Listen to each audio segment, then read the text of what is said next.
早上睡得好好的，突然被一阵急促的警报声惊醒，接着业主群发来一条消息：大雾7天后消散，在此期间请遵守以下规则：1. 雾里有毒，在此期间请不要接触大雾。2. 冰箱里无论有多少食物，也只能吃1天。3. 家里是安全的，不过只能1个人待在家里，如果家里有2人及以上就会集体死亡。4. 假设食物吃完，你可以下楼去买食物。5. 不要相信任何人，请保护好自己，若是有人敲门，千万不要开门。6. 社区没有服务人员，若有人自称是服务人员，一定是冒充的。7. 大雾期间千万不要出门。我下意识地看了看发群消息的人，竟然是物业经理老陆。起初大家都以为是老陆闲着没事搞恶作剧，直到群里发出一张女人惨死的照片，所有人瞬间炸开了锅。一个女人面色惨白地躺在地上，她竟然七窍流血嘎了。我顿感后背发凉，赶紧在群里询问这是怎么回事。我女朋友不相信，打开窗户把脑袋探出去，就变成了这个模样，这也太可怕了。我们该怎么办？为什么打电话报警没信号？看来规则可能是真的，是不是遵守规则就可以活过7天？不一定，规则里有很多矛盾的地方。难道这些规则有真有假？几条消息之后，群里突然陷入死一般的寂静。砰砰砰，门外传来急促的敲门声。小周，我是你李姐，你家里有南瓜吗？大宝想喝南瓜粥。李姐住在我的楼下，是个单亲母亲，平日里对我很照顾。可一想到第5条规则，我的心提到了嗓子眼，抿紧嘴巴，不敢发出一点声响。李姐又喊了几声，直到走廊里传来了哒哒的脚步声，我才凑到猫眼向外望去。可李姐不知道从哪里突然冒了出来，一整只眼睛几乎都贴在了猫眼上，吓得我差点喊出来，心扑通扑通狂跳起来。小周，我知道你在家，你把门打开好吗？给我一个南瓜我就走，大宝真的想吃南瓜粥。李姐的声音有些嘶哑，带着一丝哀求。李姐，我家也没有南瓜。我下意识地拒绝。猫眼里，李姐的表情很诡异，似乎在笑。她转过身，僵直地向对面走去。她走到301的门口，突然停下脚步，再次敲门，嘴里依旧重复着刚才对我说过的话。301迟迟没有动静。李姐变得有些暴躁，用脑袋一下又一下重重地撞击着门板。她仿佛感觉不到疼痛，身体僵硬得像一块木头。谁啊？有病吧？301男人暴躁的质问声响起，下一秒是吱呀的开门声。我在心里为他捏了一把冷汗，只听见一声惨叫，男人径直地倒在了地上。不一会，我的房门再次被敲响。小周，开个门，给我一个南瓜吧。李姐，我家里真的没有南瓜，大宝正在家里等你，你快回去吧。一听到女儿大宝的名字，李姐混沌的眼睛有了一丝光亮。宝宝在等我。随后她机械地转过身，僵硬地朝家的方向走去。没走几步，李姐突然一头栽倒在地上，没了声息。如果说301的男人是因为给陌生人开门，违反了第5条规则，可是李姐是什么原因答的呢？因为她出门了吗？真是太可怕了。好不容易熬到了中午，我决定熬点粥给自己补充些体力。可打开冰箱后，我有些发愣，早晨还很新鲜的蔬菜竟然都发蔫了，水果上还长了密密麻麻的斑点。我颤抖着手拍下了这幅画面，发到了业主群，随即有很多人响应了我。我家的也是，水果都烂了，我家冷藏的肉竟然有些发黑了。你们听说过生大米长斑点的吗？我正打算回复，群主突然给我们所有人都禁了言。接着老陆发来了一条新消息：亲爱的业主们，规则更新，家中不可以有尸体，否则会引来贪吃鬼。这条规则让我毛骨悚然，只听到窗外传来砰砰几声巨响，是重物落地的声音。我拉开窗帘，外面雾蒙蒙一片，小区绿化带边上出现了很多横七竖八的尸体。在生死面前，人果然都是自私的。我好庆幸自己是个单身狗，家里只有我一个人。这时门外又传来了敲门声。我是物业的，下面邻居反映你们家漏水。社区没有服务人员，若有人自称是服务人员，一定是冒充的。我想起这条规则，这时候开门就是傻子。突然门外传来一声尖叫，接着就是啃食声。我心里咯噔一声，估计还真有傻子。提心吊胆地熬过第1个晚上。第2天一早，我下意识地就先跑到了厨房，打开冰箱一看，食物已经全部腐烂了，还隐隐散发着臭味。这可怎么办？正在我纠结时，门再次被敲响。我吓了一个机灵，什么玩意儿？敲了2下又没了动静。这时业主群再次传来消息：亲爱的业主们，规则更新，门口放有防护服和防毒面具，有效时间1小时，请在规定时间内回家，否则后果自负。我屏住呼吸，大着胆子透过猫眼一看，门外果真放了一套防护服和一个防毒面具。我小心翼翼地把门开了个小缝，伸手把它们拿了进来。我发现门口李姐和邻居的尸体已经不见了。我现在有防护服，可以出门买食物，那就说明之前规则里大雾期间千万不要出门这条规则是假的。如果不出门，我估计也熬不过7天。穿好防护服后，我果断下了楼，走进超市，门口竖着一个小黑板：超市规则1，超市的肉很新鲜，但都不可以吃。2. 蔬菜都是当天新进的货，可以放心食用。3. 每个人只能买1天的量。4. 超市每次只能供应20人的食物，人越少越好。看到最后一条，我顿时觉得毛骨悚然，这是让大家自相残杀呀！我看了看自己的小身板，感觉都不够别人塞牙缝的，更何况一栋楼起码有上百人，看着已经走进去了好些人。我麻溜地跟了进去，超市的门在我进去之后便自动关上了，而外面没来得及进来的人，只能眼巴巴地看着里面。防护服和防毒面具的使用时间是1小时。我转头先去拿一些要吃的东西。我是个无肉不欢的人，看着新鲜的肉忍不住咽了咽口水，但规则里提到超市的肉不能吃，于是我艰难挪开了目光，走向了旁边的零食区，拿了几桶泡面。看到超市有卖南瓜饼，我下意识拿了几袋，为了节约时间，不敢在超市逗留。买完东西就准备离开，刚走到收银台就看到上面贴着的规则：1. 超市的后门是商品运输通道。2.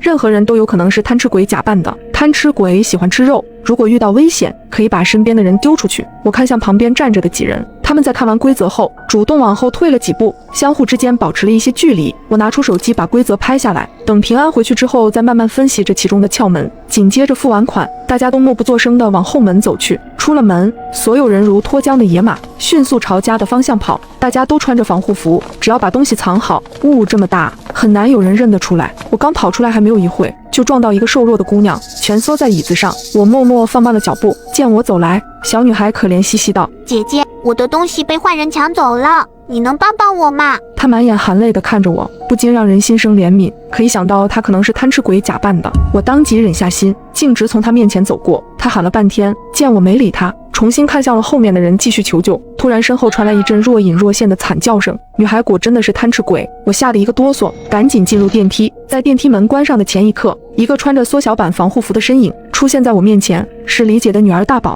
她一双无邪的大眼睛怯生生地看着我。小周姐姐，你看到我妈妈了吗？我妈妈上次出门就再也没有回来。我回想起李姐在我家门口发生的事情，心中不免有一丝愧疚。我咬了咬嘴唇，将南瓜饼递给她。乖乖快回家，妈妈去给你买玩具了，她让你在家等她，记住不要给任何人开门哦。那万一是妈妈敲门呢？大宝突然伸手拉住了我的衣袖，我吓得一个寒战，想到贪吃鬼有可能会伪装成任何人，猛地将胳膊抽了出来。妈妈有钥匙，会自己开门的。大宝乖，先回家，别让妈妈担心。此时电梯门刚好打开，宝宝似乎没有看出我的防备，对我说了声谢谢后跑开了。我长舒了一口气，不知道把自己的食物分享给大宝会不会违反哪条规则。群里再次发来消息：亲爱的业主们，规则更新，家里也不一定安全，请提高警惕，因为贪吃鬼会假扮成你的亲人，但他们害怕一切可以反光的东西。看着这条规则，我一脸莫名其妙，这和家里是安全的这条规则相矛盾，到底哪一条规则是真的，哪一条又是假的？我忧心忡忡地打开房门，一张熟悉又陌生的脸映入我的眼帘，我的心跳如同擂鼓一般砰砰直跳。妈！叫了一声后，我立马清醒过来，因为我妈4年前已经出车祸走了。我做了你最爱吃的鸡公煲，快过来尝尝。我妈抿嘴一笑，还是以前的模样。我惊恐地看着她，一脸难以置信。这丫头傻了吗？赶紧进来吃饭。进门后，我僵硬地看着她在厨房里忙活，明知道她是贪吃鬼假扮的妈妈，但还是不自觉地红了眼眶。妈，我有东西落在房间里了，我去拿一下。我猛地转过身走向卧室，然后锁紧房门。就在这时，门突然被一股很大的力道推开，我妈站在门口直勾勾地看着我。门是反锁着的，她是怎么打开的？丫头，吃饭了。说着就朝我走过来。情急之下，我拿起床头柜上的镜子朝她照了过去。面前的贪吃鬼发出一阵奇怪的惨叫声，接着便原地消失了。隔天一早，防护服和防毒面具再次送来，我穿上小镜子去超市采购了1天的食物。我担心自己踩雷，每天都会把规则背上几遍，让他们烂熟于心。我发现给大宝食物并没有违反规则，于是每次去超市都会带一些他喜欢的食物回来，然后挂在他家的门把手上，待我敲5下门后离开。终于熬到了第7天，业主群已经解除禁言，但几乎没有人在群里发言，因为大多数人都因为违反规则死掉了。下午我刚买完东西准备结账，耳边突然传来一声惨叫，还没等我反应过来，我就被人推倒在地，怀里的镜子也被摔得粉碎。再次起身，我发现一个男人提着一大袋肉，眼睛正死死地盯着我。他是贪吃鬼，如果遇到贪吃鬼，可以把身边的人丢出去。我震惊地看了一眼推我的人，他先是心虚地瞟了我一眼，然后迅速地跑开了。另一边的贪吃鬼则缓缓走来。就在这时，一只小手突然拉住我，姐姐，跟我来。是大宝。接着大宝领着我来到超市厕所，贪吃鬼则在外面不断地砸门。大宝说：姐姐放心吧，他们进不来的。我惊讶地看着大宝。你怎么知道？大宝指了指一旁的马桶盖，马桶盖上方写着一条新规则：超市厕所是唯一可以离开小区的出路。大宝，你怎么知道这个？我颤抖地询问。其实我和妈妈已经玩过好多次这种游戏了。我赶紧拿出手机，把这条规则拍下来发到了群里。我们有救了，赶紧来超市厕所集合。很快便有人回复我，不要相信他在说谎。我亲眼看到他被贪吃鬼抓走了，可我明明被大宝救了呀。妈妈，我想喝南瓜粥。我不是你妈妈，我是你的小周姐姐。这一刻我顿悟了，大宝说他和妈妈玩了好几次这个游戏，也就是说，李姐是上一次游戏中存活下来的人。现在大宝和我活下来，我就是他的新妈妈，而我则变成了下一个即将死去的李姐。这是一个无限循环，要想逃出去，我和大宝只能活下来一个人，而大宝就是贪吃鬼。有穿男装很帅，我把两人合照发网上，有人回复：小心这个男的，他眼路300，好似谭颖，是个变态杀人犯。我像往常一样把自己跟室友青青做饭的照片发到网上，很快粉丝们就纷纷点赞，一会儿功夫评论就增加到了几百条，其中一条评论却飞快地被顶到了最上面。同学，小心这个男的，他眼路300，好似谭颖，是个变态杀人犯。对方的 AD 名叫老神棍，头像是一张太极阴阳鱼的图片。我点进他的页面一看，只见主页上挂着几张灵符，下面还带了小黄车，但是符文都很贵，几万十几万一张。这年头骗子的胃口怎么越来越大了？不等我回复，其他粉丝早就纷纷反驳：笑死，果然是老神棍，装神弄鬼骗人。对啊，我们青青是女生啊，还变态杀人犯，离谱死了。熟悉我的网友都知道，青青是女生，留着利落的短发，眉骨硬朗，看着简直不比男明星差。青青性格很好，为人大方，而且很爱做饭。我把两人相处的视频发到网上，几天时间就积攒了不少粉丝。我不敢直接骂人，而是礼貌的回复：不好意思啊，我室友不是杀人犯，她是个女生。不可能，男人藏精于骨，你看他眉骨分明，这是前命，肯定是个男人。小姑娘，你相信我，我看了几十年面相了，不会搞错的。这人头尖额窄，眼路300，性格非常暴躁，是穷凶极恶之辈。这么精彩的内容还得配合我的新手机观看。旧的 Mate 50 Pro 我放转转上回收了1700多，像我换下来的旧手机、笔记本、相机啥的都会约转转工程师免费上门估个价，价格满意现场打钱，特别靠谱。总之听我的，二手回收认准转转 APP 就对了。老神棍发了一大串留言，我看得很生气，你胡说八道什么？青青脾气很好的，我们楼上的邻居老是半夜3更发出很大的噪音，青青都没跟他吵过架。我楼上住着个当主播的漂亮女生，半夜3更经常在房里拖动椅子，穿着高跟鞋走来走去，弄出很大的动静。我上去说了几次，那女生却连门都不肯开，还是青青劝我说她虽然吵，但每天晚上也就折腾半小时左右，大家都是邻居，忍一忍算了。这么好的脾气，怎么可能是杀人犯啊？我不想跟网友吵，直接把这条评论删除了。没想到对面却不依不饶，发了一条私信给我：你头发枯黄，六亲无缘，你爸是不是在你5岁那年意外去世了？屏幕上短短的几行字，我心里却顿时咯噔一下，情不自禁地捏紧了手机。我读幼儿园的时候，我亲爸就车祸去世了，后来我妈带着我改嫁到外地，跟现在的继父在一起。继父对我还不错，连同学们都不知道我们没有血缘关系。这个算命的又是怎么知道的？你饥饿宫有2条横纹，去年肯定发生过意外，还有1条是今年的，能不能避过去就看你自己了。发完最后一条消息，老神棍就没反应了，但我的心里却久久无法平静。我去年从楼梯上摔下来，小腿骨折，在医院躺了半个月。这个老神棍真的有点东西啊！青青他该不会真的是男的吧？我呆呆地坐在床上，仔细回忆着两人相处的画面。就在这时，手机忽然又震动了起来。我打开微信界面一看，发现是隔壁的邻居小美给我发了好几条信息：酱汁，你快看群啊，好几个女生被尾随了，真可怕。我刚准备出去吃夜宵呢，吓得我不敢出门。我忙切到业主群，翻看聊天记录，邻居们讨论的热火朝天。莹莹，大家可千万别出去，我手现在还在抖。5、6个纹身的肌肉男，喝得烂醉，真的好吓人。报警了吗？报了，警察说等会儿会派人去看的，但我估摸着也不会有什么结果。他们就跟着我说下流话，没来得及动手我就跑了。是不是看你穿得太漂亮了想搭讪啊？误解别人意思不好吧？看着他朋友圈背景图那张招摇的低胸照片，我这才反应过来，莹莹就是我们楼上那个女主播。我回复小美，这个莹莹我认识，就住我们楼上，做直播那个，长得很漂亮。小美回了我一连串问号，你在说什么？那个女生不是早就搬走了吗？我心头重重一跳，不可能啊，她昨天晚上特别吵，青青还上楼找他了，我听见他们说话的声音了。你肯定弄错了。他搬走的时候，我还帮他把行李拿到楼下。他跟我说要回老家以后不来了，我顿时头皮发麻。这到底是怎么回事？如果莹莹已经搬走了，他为什么要在群里说自己遇见色狼，而且每天晚上在我们楼上发出那么大动静的，又会是谁呢？就在这时，屋外忽然传来防盗门被打开的声音。酱汁，我带夜宵回来了，你睡了吗？轻轻的声音从房间门口传来，我吓了一跳，慌乱的想要藏起来。酱汁，你这么早睡着了？我立刻抓过被子蒙住头，嘎吱，门把手旋转，卧室的房门被打开。今天睡这么早啊？一只手探过来，把被子从我头顶往下掀。我闭着眼睛一动不敢动。我虽然闭着眼睛，也能感觉到他的视线在我身上扫来扫去，带着一股不怀好意的阴森感。真睡着了？轻轻伸手摸我的脸，2根手指顺着脸颊一路往下，冰冷粗糙的触感激起一阵战栗，我几乎要控制不住身体的颤抖了。就在这时，楼上忽然发出咚的一声巨响，像是椅子倒地的声音。轻轻的手一顿，过一会儿，好像有人拖着椅子走来走去，响声更大了。真烦人！轻轻不耐烦地朝头顶喊：“你有完没完？能不能安静点？”他喊得太响，我不能再装睡了。我犹豫片刻，睁开眼睛，做出一副迷迷糊糊的样子。青青，你回来了，怎么了？没事，楼上又开始了，我上去跟他说一下，你继续睡吧。轻轻安慰似的朝我笑了一下，转身带上门出去了。等他一走，我立刻扑过去反锁房门，身体贴在门上，大口大口喘气。放在口袋里的手机又震动起来。小美发了一张图片过来，这是物业给我的。我就说吧，楼上根本没有人住。图上是一张小区客户的动态表，表格里显示6栋1301状态为空置，正常的空房都是待租，那些房东没有出租需求的空房才会特别标注为空置2个字。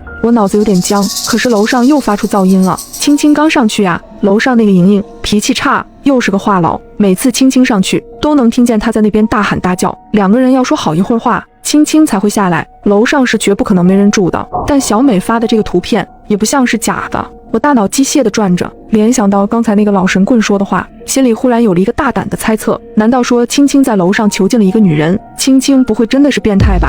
我被自己的念头吓到，想找小美把情况说清楚，然后去她房里躲着再报警。可一翻到我们2人的聊天界面，才发现小美又发了一连串信息：你怎么老不信我？我骗你有什么好处？楼上根本不可能有人啊！青青上去也没用，8成一个人在走廊里傻站着呢。你等着，我去给你拍个照片。我握紧手机，倒吸一口冷气，完蛋了！小美做事情怎么这么莽撞啊？这要是去楼上，正好撞到青青，我不敢再想下去，立刻冲到客厅。我跑到走廊上的时候，看见电梯门正缓缓合上，小美穿着个粉色的摇粒绒睡衣，开心地朝我挥手。我扑过去按下电梯键。小美，你听我说。哎呀，你来的正好，走，我带你上去看看。小美不由分说，一把拉住我的手，把我往电梯里拽。我大惊，你放手，我不去。你听我说，青青是个杀人犯，他在楼上囚禁了一个女人，我们得快点报警。酱汁，你在胡说什么？你忘记了，青青那个朋友就是警察，不是来你家好几次了，警察能跟杀人犯当朋友？我一愣，这才想起来，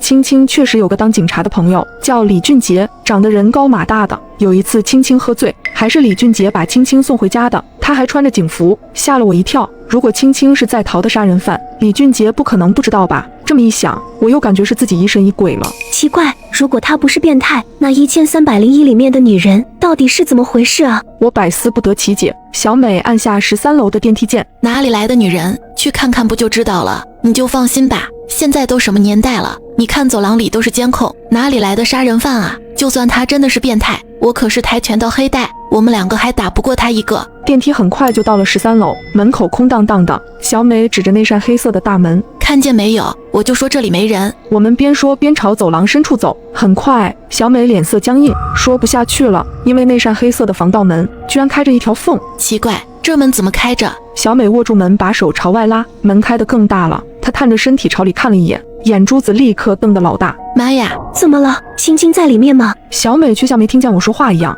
眼睛直勾勾地盯着里面，然后走进了屋里。我不敢一个人留在走廊上，只能硬着头皮跟进去。怎么没人？青青呢？小美不可置信地朝周围看了一圈。这屋子居然真的有人住啊，好奇怪啊！那物业怎么显示是空置呢？我们两人面面相觑，视线转向一旁的2间卧室。卧室房门紧闭，可靠近客厅的那间却时不时传出高跟鞋敲击地面的脚步声。小美走到卧室门口，往下旋转门把手，我朝她拼命使眼色。别管人家的闲事了，我们走吧。小美却直接打开了房门，我只感觉眼前一花，一道黑影冲出来，猛地把小美扑在地上。小美尖叫一声，拼命挣扎起来。那是一条模样古怪的大狗，狗的嘴巴戴着一个特殊的铁质嘴套，两旁密封，中间留了个洞，那洞估计是喂流食用的。那条狗看着恨极了小美，拼命地撕咬她的脸，只可惜戴着嘴套，根本伤不到小美。小美用力推开大狗，慌乱地坐起身。我靠，这是什么东西啊？大狗又往前扑，高跟鞋踩在地面上，发出清晰的脆响声。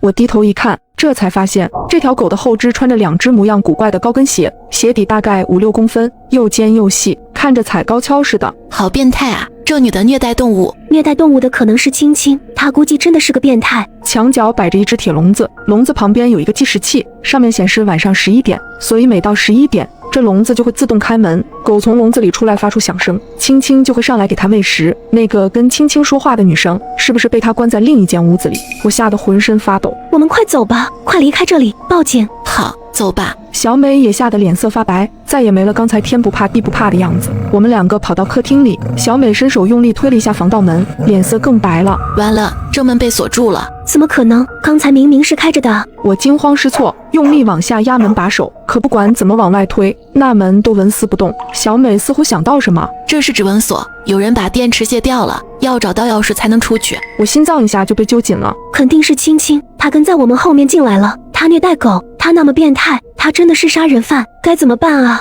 别怕，她到现在都不敢动手，说明她1对2也没有把握。小美冷静下来，掏出手机拨打了报警电话。110码，马吉公寓6栋1301，这里有杀人犯，你们快过来。挂断电话，我和小美紧紧靠在一起，后背贴着防盗门，惊恐地朝卧室的方向看，生怕下一秒青青就拿着刀从房里冲出来。小美壮着胆子，大声朝屋里喊了几句：“青青，警察10分钟以后就到，我劝你别冲动，伤了我们，你也逃不掉的。”房里静悄悄的，没有人回应，我感觉很不对劲。如果青青真的是杀人犯，她怎么会眼睁睁地看着我们报警，不出来阻止呢？她到底想干嘛？小美显然也想到了这个问题。酱汁，我怎么感觉青青不在房里啊？你说会不会她看见我们发现她的秘密就逃跑了，故意把电池卸了，把我们锁房里，这样等警察到，破门进来最起码也得20几分钟啊。她是在给自己争取逃跑的时间。我脑子乱糟糟的，根本没法思考。第一反应是觉得小美说的有道理，可又总感觉哪里不对劲。2人贴着门背后站了5-6分钟，小美待不住了。青青肯定不在这里，再等下去警察都要到了，别怕。小美壮起胆子去厨房拿了一把刀，我也跟着选了一把水果刀，紧紧握住刀柄。2人一前一后来到另一间房门紧闭的卧室门口，小美朝我比手势，等会儿门一开我先冲进去，如果青青在，我先缠住她，你再进来。我紧张的大脑一片空白，机械的点头，几乎是小美说什么就跟着做什么。3、2、1，小美低声数了3下，握住门把手，猛地推开房门往里冲。就在这时，意外发生了，卧室门是朝内开的，小美她冲了进去，可是房门不知道撞上什么东西，迅速反弹回来。在我冲过去之前，房门又重新关上了，咔嚓，很细微的轻响声，我整个人都麻了。有人把房门反锁了，是青青，青青就躲在门后。救命！小美的尖叫声迅速变成呜咽声，听起来像被人紧紧捂住了嘴。屋子里很快传来打斗声，我吓得魂飞魄散，拼命的砸门。开门，小美，青青，你放开小美，警察马上就到，警察就在门外了。我一边敲门一边找手机报警，想催促警察来得快点，可把全身上下的口袋都翻了个遍，却怎么都没找到手机。刚才出门时，我明明就把手机放在口袋里的呀，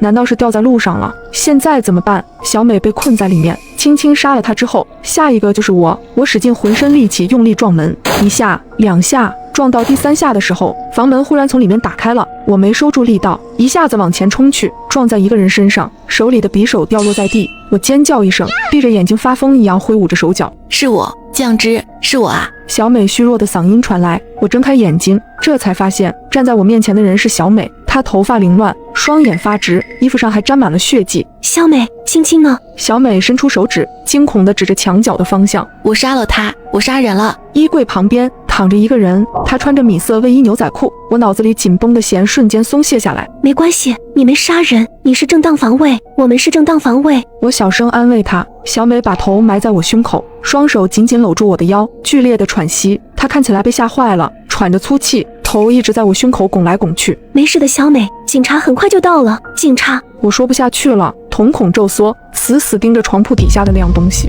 仿佛一只有力的手勒住我的咽喉。极度的惊恐让我开始浑身颤抖。那是一部手机，是熟悉的鲜亮外壳，这是我自己的手机。所以小美为什么要拿走我的手机？难道说小美根本没有报警，是她给我发的物业表格图，也是她非要拉着我上楼？难道真正的凶手是她，虐待动物的也是她？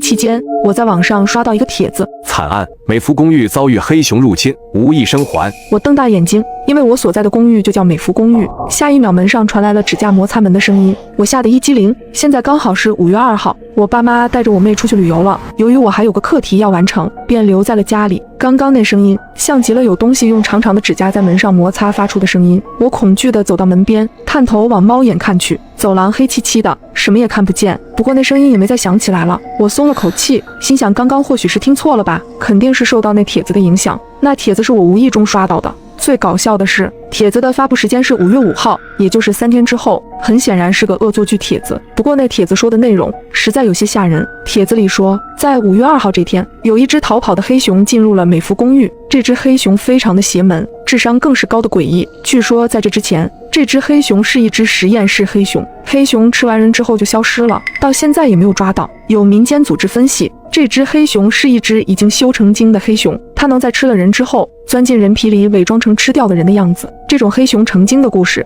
其实我已经听过不少了，但最让我觉得这个帖子可怕的是，发帖人却把美孚公寓的大门照片发上去了。这不就是我家楼下的公寓大门吗？真是晦气，是人神经吧？编这种玩笑！我忍不住骂道。正当我准备把这个帖子随手举报了之后，突然我看到下面多了很多跟帖。我有个表哥就是负责这个案子的，我听他说现场惨不忍睹，那只黑熊不仅杀人，还喜欢虐杀。现场找出的好几具尸体都是手脚分离的，是被那黑熊活生生给撕扯下来的。卧槽，这太恐怖了吧！最恐怖的是这只黑熊还没有被抓到，我吓得晚上都不敢关灯睡觉了。这次受害人里头就有一个我同校的学姐，可惜了，虽然我跟她不熟，但也是同一个社团的。我听到她被黑熊吃掉的时候哭了一天。楼上说的是清北大学的叶苏苏吧？我看了她生前的照片，可惜了，那么漂亮。冷不丁看到我的名字的时候，我愣住了，不会是同名吧？可我读的学校就是清北大学呀，而且这些跟帖是怎么回事？大夏天的我打了一个寒战，怎么这些人说的好像真有这回事发生了呢？也就在这个时候，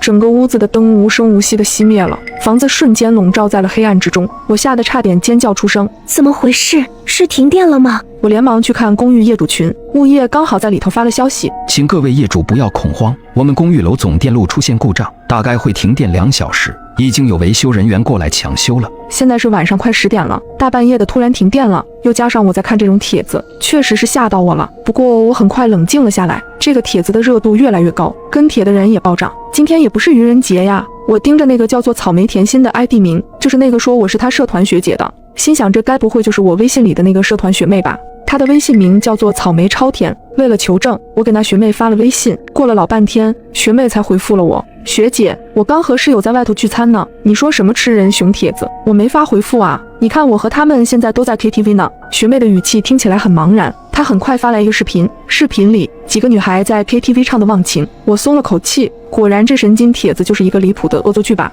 不过学姐，我在某书的 ID 名的确叫做草莓甜心，你怎么知道的呀？难不成你刷到我发的内容了吗？一瞬间我愣住了，我想要把这个回复截图发给学妹，可我却截图不了，一旦我试图截图就会死机，甚至我在这个帖子下面也发不了任何回复。但我退出去看其他帖子，都是能正常截图和回复的。我皱起眉头，感觉到了一种不安感。随着帖子的热度越来越高，有人说想看下叶苏苏的照片，有网友很快把照片发了出来。当我看清照片的一瞬间，血液仿佛都凉了几分，因为照片里这人的确是我。可惜了，叶苏苏本来很快就保送读博了，他爸妈回来后看见他的尸体，一夜白头。据说叶苏苏的脸皮都被那黑熊扒了下来。叶苏苏好像还有个妹妹，他妹现在据说患上了抑郁症，自杀了好几次了。该死的黑熊，我要是见到那熊，非得把他熊胆都掏出来。楼上的，你还是自求多福，求那黑熊不要吃你吧。我呼吸愈发的急促，心脏狂跳，后背阵阵发冷。如果这是真实的，那么只有一种可能，这个帖子来自于3天后的未来。就在今晚，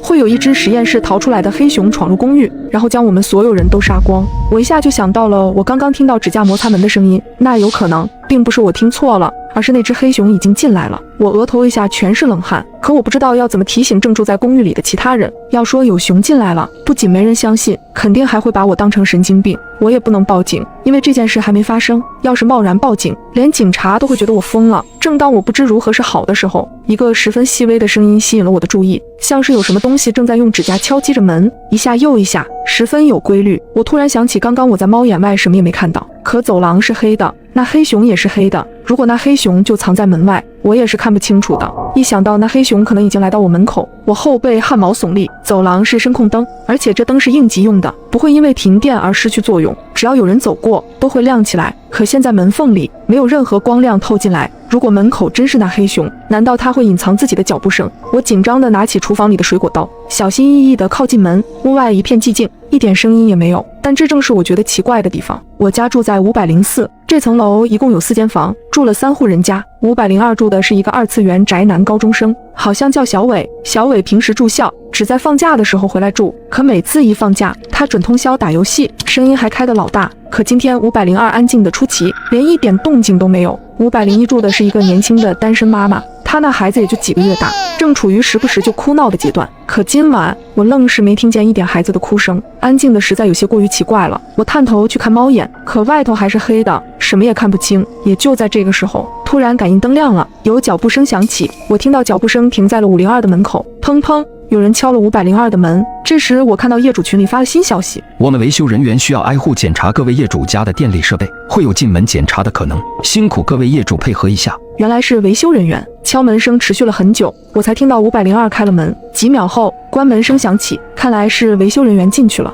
可我等了半个多小时，都没听到开门声再响起。检查电力要这么久，我有些困惑和不安。我给物业发去了微信，问他上门检查得多久。物业秒回，一般10来分钟，不过也说不准，要是遇到问题可能会久一点。不过我们的维修人员还没到，他说堵路上了。什么？维修人员还没到的话，那刚刚进502的是谁？我有502的小伟的微信，我连忙给小伟发了消息。小伟过了一会儿才回复了我，姐，我家水管破了，大晚上找人修呢。我给他打着手电筒修了半个多小时了，也没弄好，真折腾。我松了口气，想自己真的太疑神疑鬼了。但很快我又觉得不对劲。小伟之前在群里说话的时候，特别喜欢颜文字，每句话都得带个颜文字。可他刚刚给我发的这句话，没带半点颜文字。不过姐，你原来在家呀？我还以为你跟你爸妈出去了呢。小伟突然来了一句莫名其妙的话，我心里咯噔一声，总觉得有些不安。也就在这时，业主群里有人说话了：502，你家水管破裂了，怎么还没修好啊？弄得现在我家卫生间里都是水，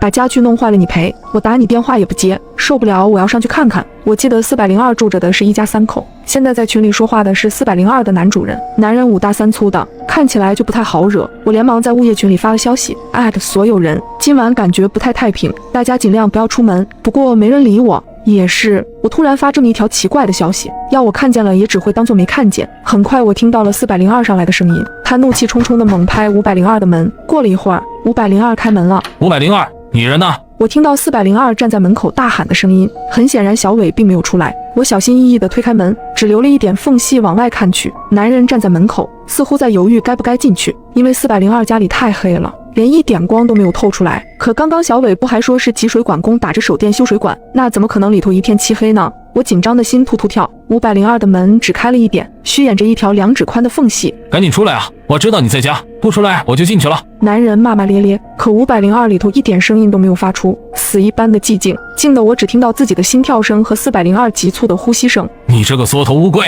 那老子进去了，你可别说老子私闯民宅。男人气不过伸手一推，但他只推了一半，就像是被什么东西给挡住了，就好像有什么东西正站在门后抵着门一样。我被自己脑补的这个画面吓得浑身发毛。402也感觉不对，使劲推了推门。谁站在门后也不说话，故意吓唬老子？但402的声音也带上一点颤音。男人掏出了手机，打开手机手电筒往里头照去。下一刻，我和男人同时倒吸一口凉气。在手电光源的映照下，门后投出一个非常庞大的影子，那影子非常的大，看起来根本就不是人类的影子，更像是一只体型非常大的黑熊。男人也被吓得倒退一步。这什么东西啊？我焦急地把门推开大一点，压低声音朝他喊道：“赶紧过来，那后头是一只黑熊。”男人听到我的声音，难以置信地看着我。下一秒，一只巨大的熊爪飞快地从门后伸出，男人根本来不及躲，就被猛地拉进门内。我惊恐地捂住嘴，我只听到男人发出一声短促的惨叫，但很快就没声音了。我赶紧关上门，很快我听到了令人毛骨悚然的咀嚼声，男人肯定是被黑熊吃了。最开始进入小伟家的维修工应该就是那只黑熊，他吃掉了小伟，然后又用小伟手机来回复我的信息。现在我完全暴露了我一个人在家的事实，可我如果坚持不开门的话，黑熊又怎么进来？我颤抖着点开手机里的帖子，想要寻找一些有用的线索。突然我看到了有网友问出了和我一样的疑惑，如果不开门的话，那黑熊不就进不来了吗？公寓那么多人，怎么可能都会被杀死？底下很快有人评论，你是不知道，听说那黑熊邪得厉害。我听附近的居民说，那黑熊能从窗户里爬进来。不是吧，美孚公寓一共有8层啊，它这么高怎么爬进来？这是熊又不是蜘蛛侠，所以说那黑熊邪啊。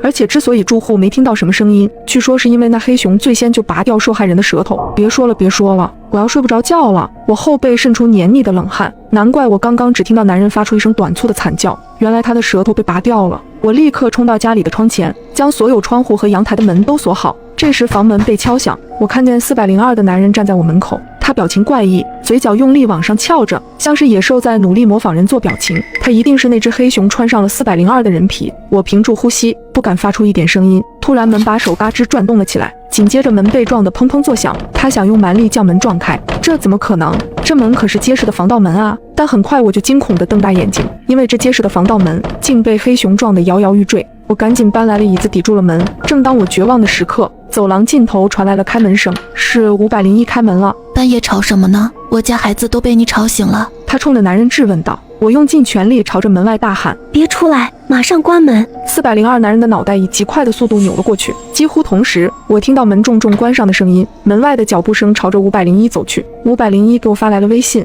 门外呢是楼下的402吗？怎么瞧着不太对呀？还有你让我关门，是他有危险吗？不知道怎么跟你解释，反正那不是402，也不是人。你锁好窗户，别让他从窗户爬进来。不管谁喊你都不要开门，现在待在家里才是最安全的。”男人正在敲501的门。501妹子，能借我一点感冒药吗？我儿子发烧了，刚刚敲了半天504的门，他没开，我就着急了点，吓到你了吧？不好意思。我心里祈祷501可千万别信402的话。还好501也察觉到402不对，不出声也没开门。402见501也不开门，脸色瞬间变得十分阴沉。他正准备撞门的时候，拐角处突然传来一个女人的声音：“老公，你怎么去这么久啊？502的水管还没修好啊，一直在漏水，而且漏的水全是红色的，看着怪恶心的。”不好，402的老婆找来了。一瞬间，我不知该如何是好。如果开门，402极有可能闯进来；可如果不开门，402的女人就没有任何逃跑的机会了。老公，你怎么站在那儿不动啊？你不是去502吗？女人疑惑地朝着男人走去，不过她很快意识到了不对。血，怎么这么多血？这个时候，402男主以极快的速度朝着女人咬去，女人甚至还没来得及反应过来，就被她的老公一下咬住了腿。我看见黑熊从男人的身体里钻了出来，女人此刻应该恐惧到了极点，因为她根本想不到藏在自己老公身体里的是一只大黑熊。走廊里只有女人抽搐般的啜泣声，可过了一会儿，就连声音都没有了。黑熊吃完人，又钻进了402的身体里，可我没想到，它不再朝着我这里走来，而是突然不见了。正当我忐忑不安的时候，突然我听到身后传来响声，我扭过头，差点吓得魂飞魄散。402的男人就趴在窗户上，脸死死地贴在上面，正目不转睛地看着我。他用手掌拍打着窗户的玻璃：“你要是敢进来，我就跟你拼了！”我朝着黑熊大吼道。此刻我都做好了死的准备。男人对我诡异一笑，他停止了拍打玻璃的举动，快速地爬了下去，消失在我的视野里。我愣住了，难道这黑熊放弃了？可不应该啊，一定有什么其他的原因。为了寻找线索，我又点进了帖子，我快速浏览着，希望能多找到一点有用的细节。有一个评论吸引了我的注意力，我有一个疑问：为什么叶苏苏和501是黑熊最后吃掉的呀？他先吃掉了504，然后把这两人留到了最后，我有点不理解。楼上的，这么跟你说吧，我老家都说黑熊血，是因为黑熊这玩意儿喜欢将最嫩的食物留到最后。你想想，叶苏苏长得那么漂亮，501还有一个婴儿，那婴儿被发现的时候，脑袋都被开瓢了。看到这个回复的瞬间，我汗毛耸立。